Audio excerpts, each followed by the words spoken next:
वसुदेव सुतं देवं कंस चाणूरमर्दनम देवकी परमानंदम कृष्णम वंदे जगद्गुरु। जय श्री कृष्ण। सर्वे भवन्तु सुखिन।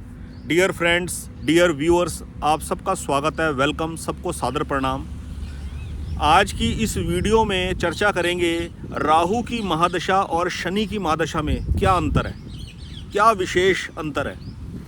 फ्रेंड्स, जब हम अपनी ज़िंदगी में परेशानी से जूझ रहे होते हैं, कोई ऐसी परेशानी जो बड़े लंबे समय से हमारे जीवन में बनी हुई है, जीवन का एक हिस्सा बन चुकी है वो परेशानी, और हम उसमें से निकल नहीं पाते, तो आदमी तरह तरह के उपाय अपनाता है, तरह तरह की बातें पता होती नहीं है, तो जो सुनने में आता है कि ये करके रिलीफ मिलता है, आदमी वही करता रहता है। तो पूरी ज़िंदगी बीत जाती है, आदमी को ये नहीं पता चलता कि मेरी जन्म कुंडली के अंदर कोई ग्रह की कमी थी जिसको इम्प्रूव करना बनता था, मैंने नहीं किया, ये परेशानी उस वजह से है, या इस जीवन काल में मेरे से कुछ ऐसा कर्म बन गया है जिसकी वजह से मेरा जीवन की जो ब्लेसिंग्स है वो शापित हो गई है, यानी कि मेरी ब्लेसिंग्स में अड़चन लग गई है।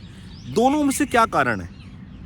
क्या कोई ग्रह की फुलफिलमेंट पूरी नहीं है, कुछ उपाय करना चाहिए था वो नहीं किया, या जाने अनजाने में मेरे से कोई ऐसा कर्म बन गया कि जिसकी पाप मुझे भोगना पड़ रहा है इस जन्म के अंदर।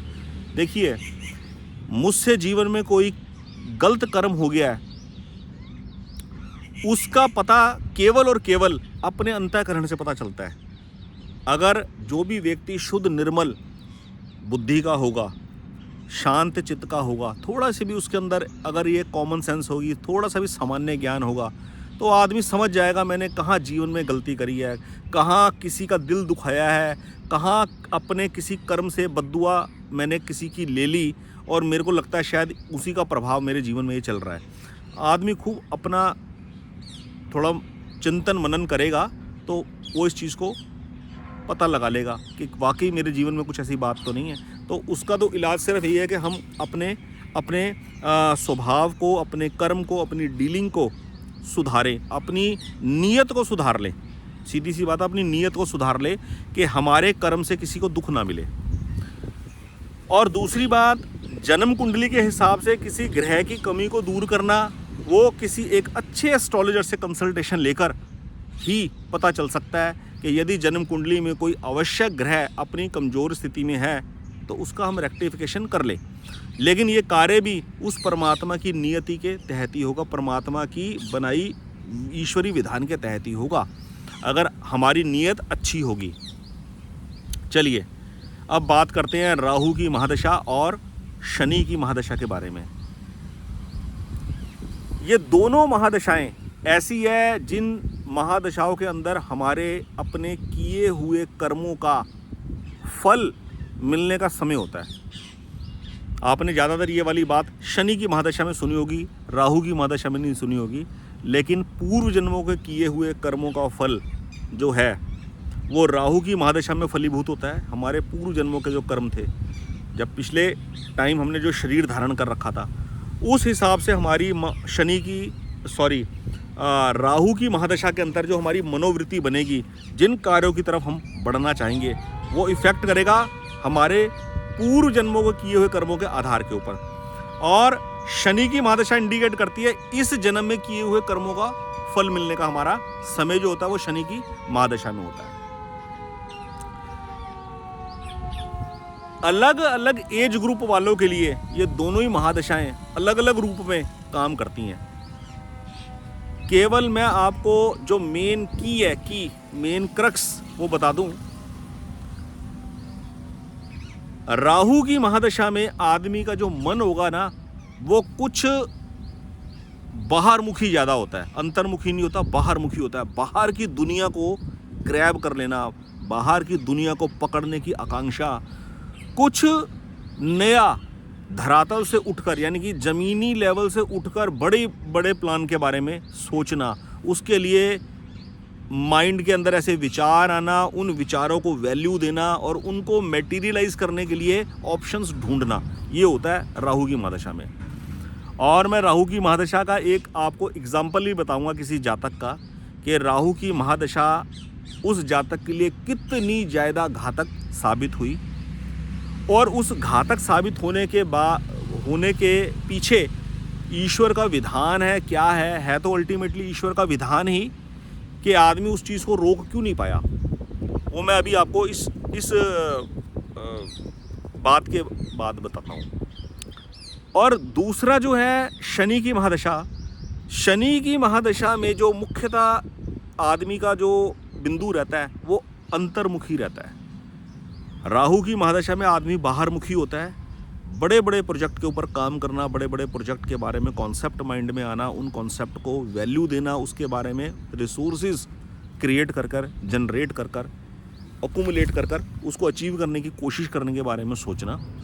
और ठीक अपोजिट जो शनि की महादशा होती है, शनि की महादशा आदमी को ना धरातल से जोड़ती है, रियलिटी से जोड़ती है।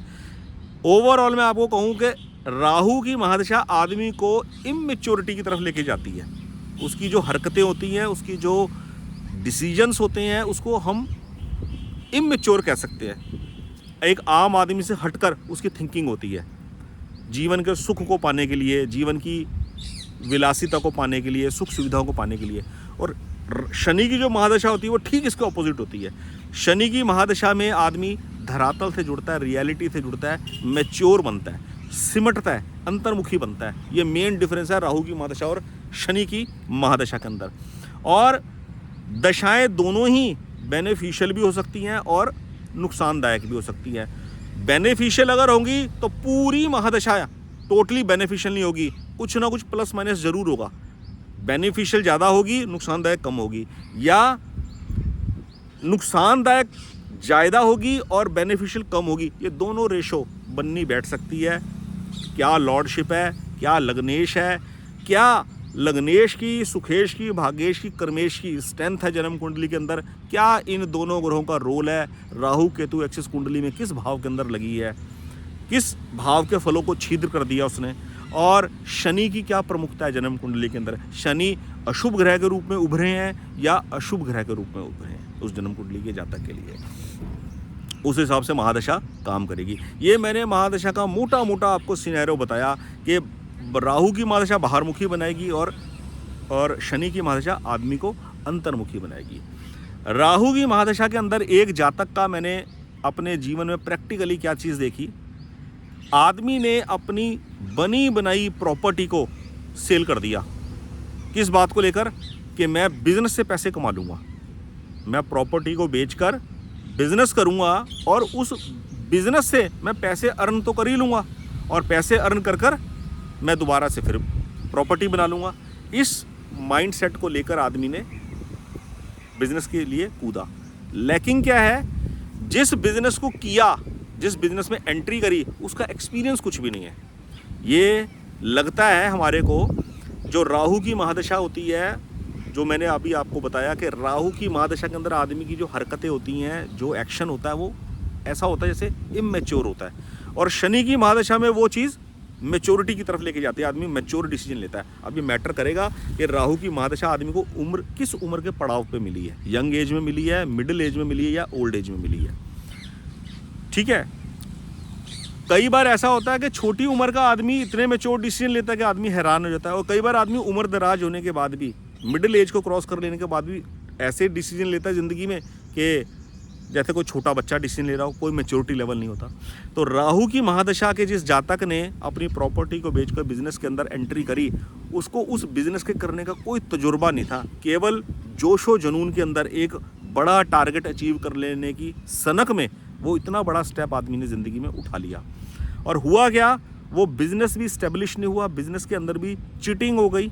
वो चीटिंग होने की वजह से आदमी अपने आप को बाउंस बैक नहीं कर पाया। Bounce back in the sense कि उस चीटिंग को अवॉइड कर फिर दोबारा एक नई बिगिनिंग नहीं कर पाया, और उससे बड़े बड़े ख्याली पुलाव में, और उससे बड़े बड़े एक ऐसी जिसको कहते हैं फिक्शन, भ्रमित जीवन के अंदर आदमी अपने आप को समय व्यतीत करता चला गया। और जो प्रॉपर्टी बेचकर कमाया हुआ पैसा था वो बैठ के खर्चे के अंदर उसको गवाता गया। ये होता है फिक्शन, ये होता है भ्रमित जीवन, जो राहु की महादशा के अंदर ज़्यादातर आदमियों को देखने को मिलता है। एक उम्मीद, ये काम हो जाएगा तो इतना पैसा इकट्ठा मेरे पास आ जाएगा, मैं सारी रिकवरी उसके अंदर कर जाऊंगा, सारे पुराने लॉस कवर कर जाऊंगा। लेकिन शनि की महादशा आदमी को मैच्योर बनाती है, बिल्कुल ग्राउंड टू अर्थ रखती है आदमी को। ये मेन डिफरेंस है। मेन उपाय, राहु की महादशा के अंदर एक उपाय बड़ा कॉमन है, गोमेद पहन लीजिए चांदी के अंदर। अगर कोई आदमी एस्ट्रोलॉजी पर ट्रस्ट करता है और मेरी वीडियोस के ऊपर, मेरे इस चैनल के ऊपर, एस्ट्रोलॉजी गाइड 1 चैनल के ऊपर थोड़ा सा भी ट्रस्ट करता है, तो मेरा ये सजेशन है, ज़िंदगी में कभी गोमेद का नग धारण नहीं करना चाहिए। सिर्फ समय की बर्बादी और अपने आप को भ्रमित करने वाला ये काम है। ठीक है, गोमेद नग, राहु का नग, लहसनिया केतु का नग, ये दोनों छाया ग्रहों के नग पहनने की कोई आवश्यकता नहीं होती। ठीक है, कुदरत के अंदर ये चीज़ बनी हुई है, लेकिन ये कोई नियम है, जिन नियमों के तहत इसको नहीं लेने की ज़रूरत होती है। ये एक तरीके का परहेज़ है।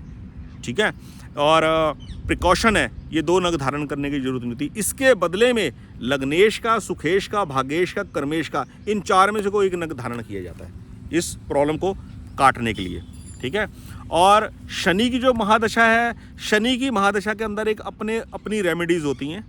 वो लग्नेश के हिसाब से क्या लगन का लॉर्ड है, क्या कर्म भाव का स्वामी है, इस बात को ध्यान में डिसाइड की जाती है। तो केवल राहु की महादशा में और शनि की महादशा के अंदर विशेष रेमेडीज़ को अपनाकर अपने समय को पार करें, और किसी भी प्रकार के भ्रम में पड़ने की कोई ज़रूरत नहीं है। बस अपने नियमित तरीके से अपना काम कीजिए, और जिस फील्ड में आप जाना चाहते हैं उसका बेसिक तजुर्बा, बेसिक एक्सपीरियंस गेन कर फिर कूदिए। बस राहु की महादशा और शनि की महादशा का ये बेसिक डिफरेंस, मेजर डिफरेंस मैंने आपको इस वीडियो में बताने का प्रयत्न किया। बहुत बहुत धन्यवाद। जय श्री कृष्ण।